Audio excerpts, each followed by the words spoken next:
இப்போ நம்ம யயாதி குரூப்பில் யதுங்கிற அந்த கிரகத்திலேருந்து 4 வெடித்த ஒரு கிரகம் சகஸ்ரசித்து.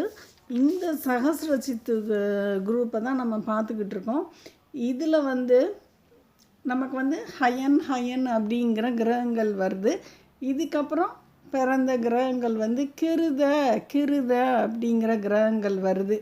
நம்ம பத்ரஜனகர்னு பார்த்தோம்.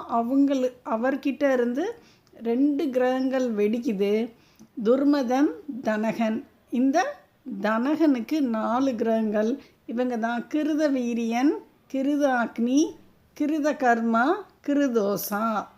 இந்த கிருத வீரியனுக்கு பிறந்தவர் தான் நம்ம கார்த்த வீரியார்ஜுனன். இவருக்கு 16,000 கிரகங்கள் இவரை சுற்றி இருந்துச்சு. அப்போ இவர்கிட்ட சிக்கினவர் தான் நம்ம ராவணன். இவரோட அந்த வட்டப்பாதைக்குள்ளே ஒரு முறை சிக்கிட்டு திருப்பி வெளியே போகிறதுக்குள்ளே அவருக்கு போதும்னு ஆயிடுச்சு.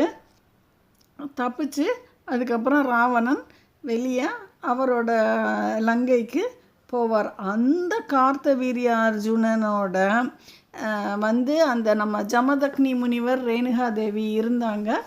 அவங்கக்கிட்ட இருந்த அந்த பசுக்கூட்டங்களை அந்த கார்த்த வீரியார்ஜுனன் தன்னோட வட்டப்பாதையில் இழுத்துக்கிட்டு போனதுனால அந்த ஜமதக்னி முனிவர் குரூப்பில் வெளிச்சமே இல்லாமல், எனர்ஜி இல்லாமல் அந்த குரூப்பில் இருந்த பரசுராமர் இந்த கார்த்த வீரியார்ஜுனனோட குரூப்பில் இருந்த எல்லா கிரகங்களையும் மோதி சுக்கு நூறாக்கி உடச்சி தள்ளிடுவார். அதாவது அந்த ஒரு ஈர்ப்பு விசை இல்லாமல் குண்டக்க மண்டக்க எல்லா கிரகத்துக்கு மேலேயும் மோதி எல்லாத்தையும் உடச்சிருவார். அதில் மிச்சம் இருந்த கிரகங்கள் 5 கிரகங்கள் தான். அந்த 16,000 கிரகத்துலேயும் மிச்சம் இருந்தது 5 கிரகங்கள் தான். இப்போ இதில் அதில் ஒரு கிரகத்துக்கு பேர் ஜெயத்வசன். இந்த ஜெயத்வசனுக்கு வீதிஹோத்திரன் முதலான 100 கிரகங்கள் இருக்காங்க.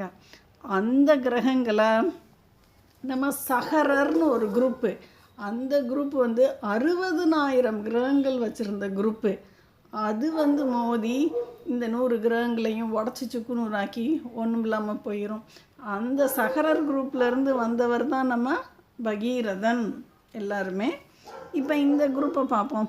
இப்போ நம்ம அந்த கார்த்த வீரியார்ஜுனன் குரூப்பில் தப்பிச்சவங்க ஜெயத்வசன், சூரசேனன், விருஷ்ணன், மதன், ஊர்ஜிதன். இப்படி 5 பேரில் நம்ம ஜெயத்வசன்